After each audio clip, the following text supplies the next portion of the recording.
Okay, welcome to my final project. And this is my final project, the Digital Wellness Institute Certificate Program of the Winter Cohort 2021. And I designed this introduction about digital wellness for community leaders. So, hello, I'm Nora, a non-formal educator, community and impact leader. And thank you for your time for this introduction about digital wellness. My goal is to introduce you to some basic concepts of digital wellness. So let's dive into it. Might be that you are questioning why digital wellness. Well, let's just think about the challenges. We live in a digital era, like a digital age, and multiple areas of our lives are happening digitally, right? So work, education, interviews, maybe volunteering, social interactions definitely with our friends and family, especially now with COVID-19. So while this digital era and the digital availability gives us plenty of benefits, it has challenges as well. And I'm 100% sure that you do have personally challenges too. So what I would like to ask you to do is to take some moment, bring your notebook, or if you don't want to, then just make some notes in your mind and think about what are your digital challenges. Probably you are watching now a recording. So what I would be very grateful for if you just paused now this recording and just really take your time to respond to this. When you are back, please come back to me and let's continue our journey to digital wellness. Okay, welcome back. Thank you. So I will ask you later to share with me what you wrote, but I'm guessing that you might have mentioned focusing issues, you might have mentioned impersonalized connections, you might have mentioned screen time that you need to spend and you don't really like to, and challenging communication can be also one of these things that you might have mentioned. Generally speaking, some of the greatest challenges are the following with the digital era. So one is misuse and overuse of technology. So basically, we are not necessarily using technology correctly, and we are not necessarily using technology in an optimal amount. Another challenge is digital distraction.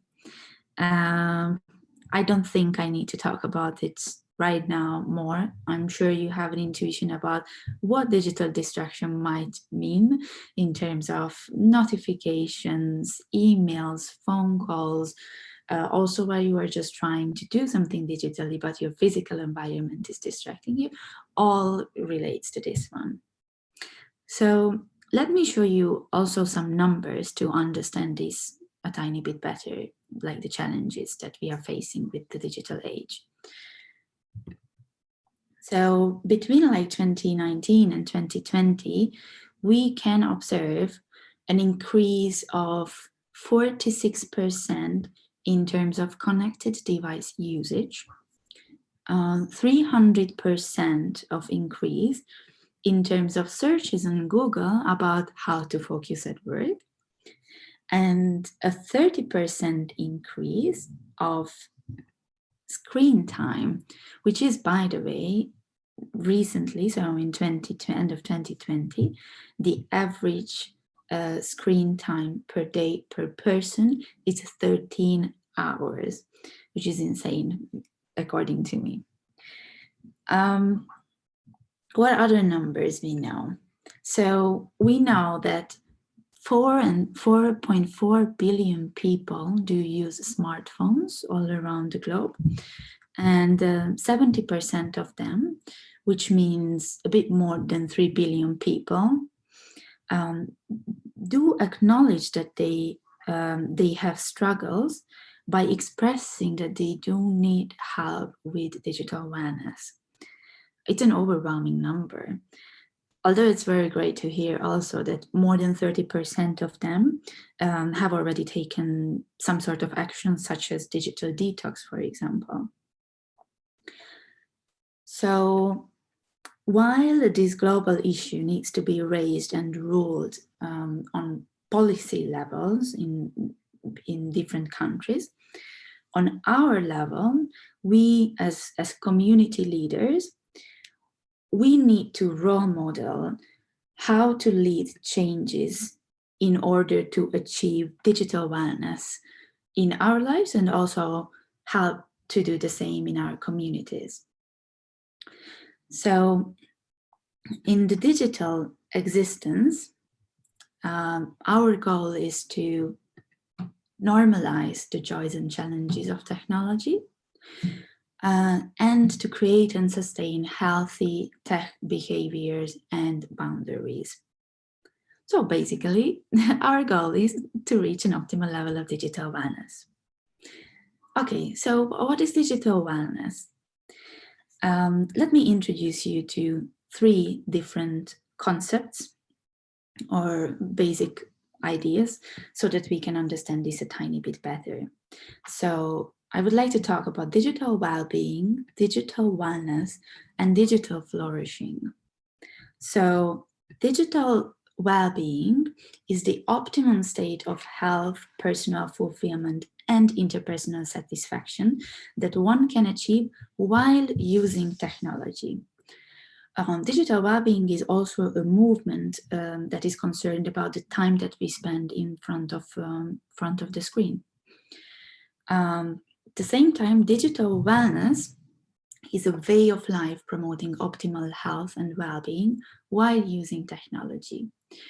Body, mind, spirit, integrity is involved for living fully within our human, natural, and digital communities.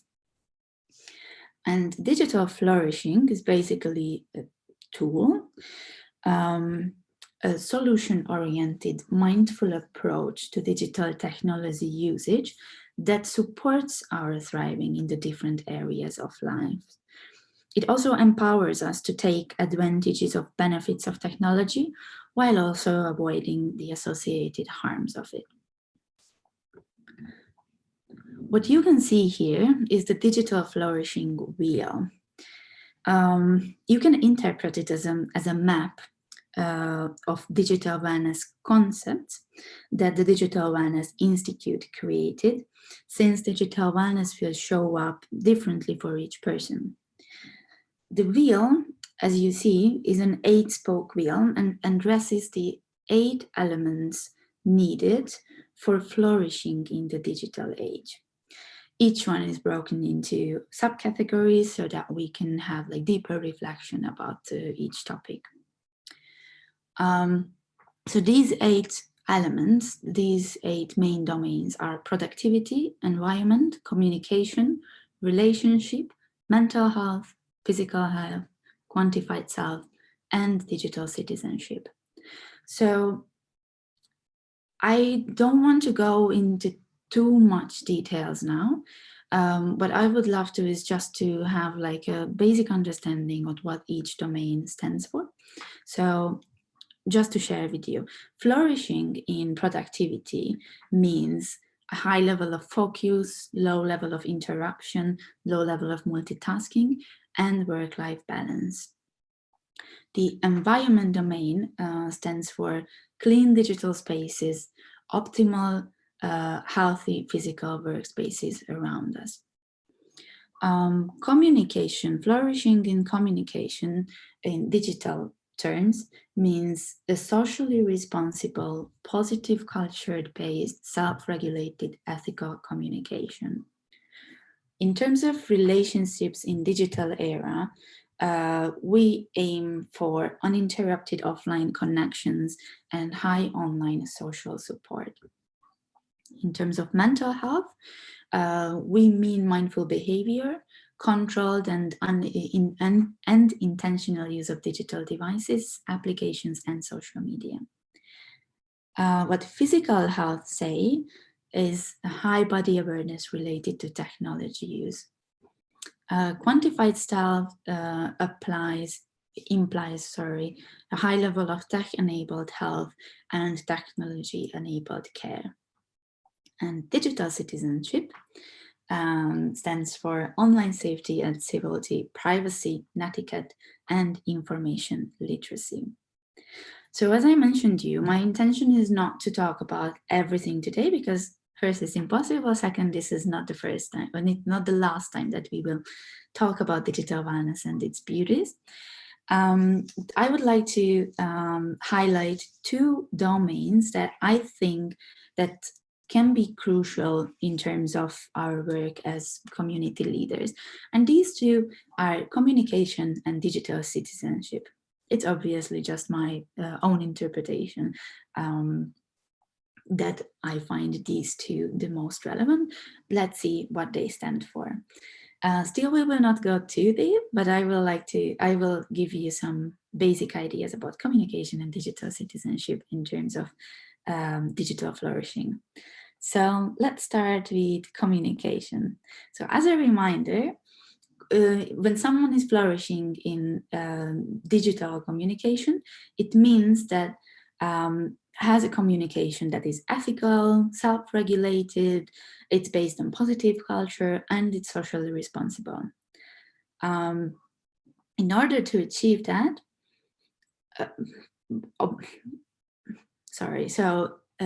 we do have challenges when we want to get to a certain level of digital flourishing in terms of communication. These kind of challenges can be Zoom fatigue, basically when we feel tired, exhausted, anxious, or worry about, okay, another call.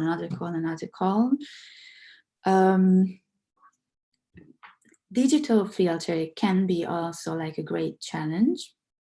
Digital filter is about the fact that while communicating through digital devices, we are reducing transmission of relevant visual and auditory information. So basically nonverbal cues are kind of getting lost, and this can lead us to reduction of effectiveness in our communication. Always on culture that is surrounding us, that basically we have the feeling that we always need to be online, we always need to be available, we cannot afford to switch off. This is a great obstacle as well. And it's also interesting to notice that currently there are 5 generations working in the same workforce and workspace and space. So that also can give challenges in our communications. But how can we support us to thrive in this communication in terms of digital flourishing? Let's see some examples or some ground rules here. Awareness is key. We need to be aware of what our communication style is, how we want to communicate, what are our rules of communications, what we expect from ourselves and what we expect from others. According to this, or based on this, we do need to set strong boundaries so that we can protect our personal lives, so that we are not always on, and etc. A great tool can be a communication charter. It's basically agreement, a matrix that you create together through conversations with your family, with your team at work, with your schoolmates, about each member's preferences, time limitations, expectations, needs, and you come to an agreement how you do communicate with each other. Right to disconnect is a powerful legislation actually. It's running, it's valid in France, and it absolutely stands for the, basically what it says, that you do have the right to disconnect after work and after working hours and during holidays. No employer can force you to work out of office hours or during your holiday. Again, this is already ruled in France, and there are drafts in several European countries for the same as well. And digital filter strategy can be also a powerful tool here to access a certain level of digital communication. This looks the following. So basically, it lays on 3 pillars. The first pillar says that I need to define my intention of interaction. So what do I want to communicate? Who do I need to communicate with? And how do I want to communicate with? Secondly, I need to raise awareness of my intention, of the interaction. So I need to think about my view, what I will see, what others will see, eyes, how others can catch my look, and voice, microphone, etc. And the third pillar is communicating presence. Since I mentioned that these nonverbal cues are getting lost, it means that we need a stronger reinforcement verbally of what we are doing. They might not see that we are just taking some notes. They might not see that we are just sending over a document that they are asking for. So it's good to clarify these things with this verbal reinforcements. The next one is digital citizenship that I wanted to talk to you about. So digital citizenship implies a certain level of online safety and civility, privacy, netiquette, and information literacy.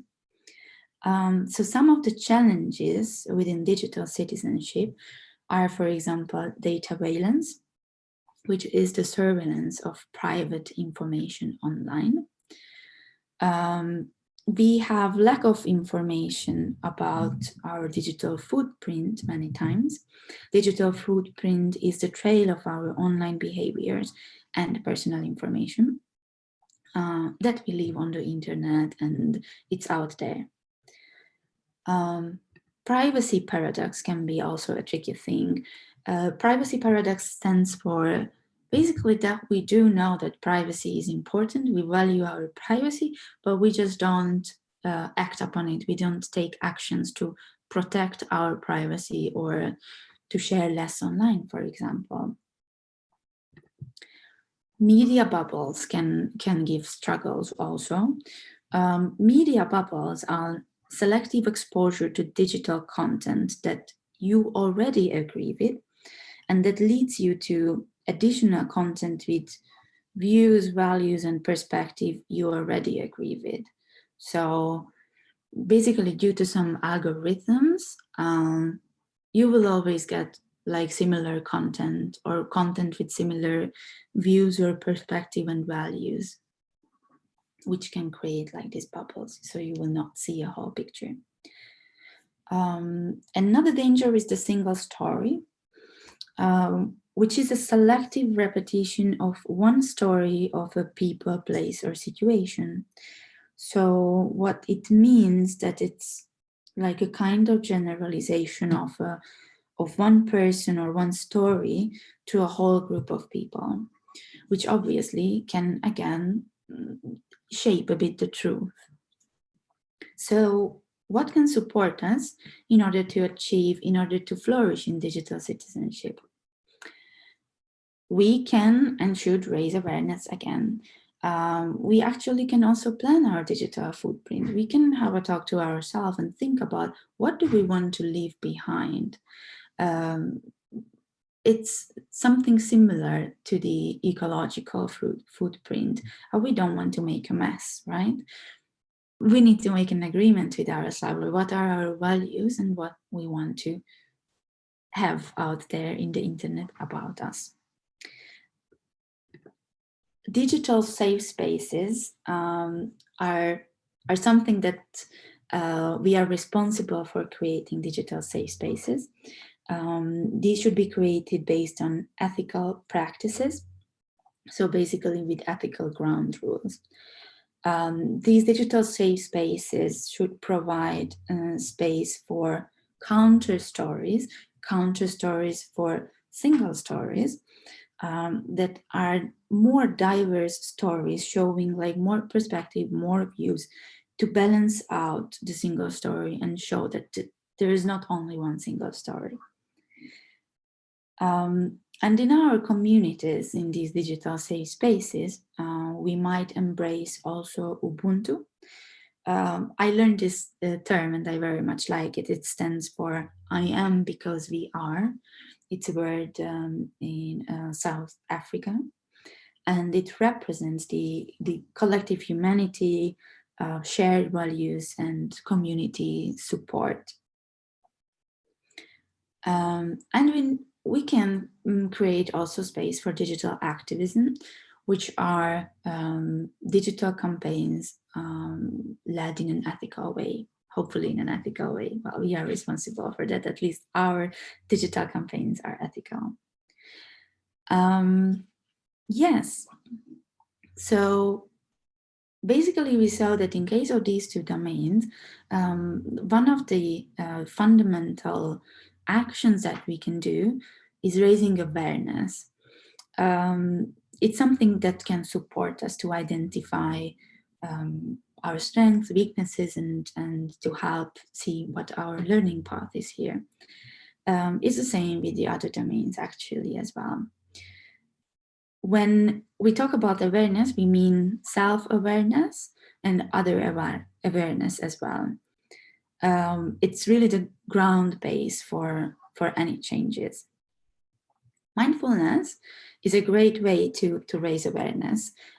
So now I would like to invite you to a very short practice that I learned from Susan Reynolds. And this can be applied at any time, anywhere where you are. You can choose if you would like to close your eyes or not to. But what I encourage you to do is to stop for a moment and just focus here for a second for me. So let's start it. Just really stop. Feel your feet, even if you are seated, if you are laying, if you are walking. Feel your feet. Feel your breath. And just be. No judgment, nothing, just be. Feel free to repeat it anytime you want to, even now. Let's do it. Stop. Feel your feet. Feel your breath. And be. So I hope you will take this with you home, and you will practice it also in different situations in your everyday lives. It can really help you to just pause for a moment and be. So to sum it up a bit, we talked about digital wellness. Digital wellness is a way of life promoting optimal health and well-being while using technology. It shows up differently at each person. So therefore, the digital flourishing wheel can guide you to see and improve the competence areas of digital wellness. We leaders, community leaders, are here to raise awareness of our own digital behavior, our social responsibility, and our learning needs and necessary actions. To identify our learning needs and necessary actions can be difficult, However, we have amazing support from the Digital Wellness Institute. They created the Digital Flourishing Survey. This is to assess your level of digital flourishing. This can be done actually from time to time, therefore you can see also your progress. I linked here the availability of this page. Feel free to check this out for yourself. If you would like to read more, hear more, or just stay informed about digital wellness, please visit the Digital Wellness Collectives and Digital Wellness Institute's website and follow them also on social media. They have rich content that they share regularly, and you can also subscribe to their newsletter, which is also another source of information, many times with possibilities to discussions and online workshops. Here you can find the references that I used. I'm happy to send you the presentation so that you can eventually see them. And yes, nothing left, just saying a huge thank you for your attention and time. Please, with any questions and with any kind of learning experience, please come to me. Here is my email address. We will have our next session soon, and I would be happy to start the next session with understanding what you learned from this, what are your focus areas, and how you would like to proceed in the future. Thank you again, and have a nice day.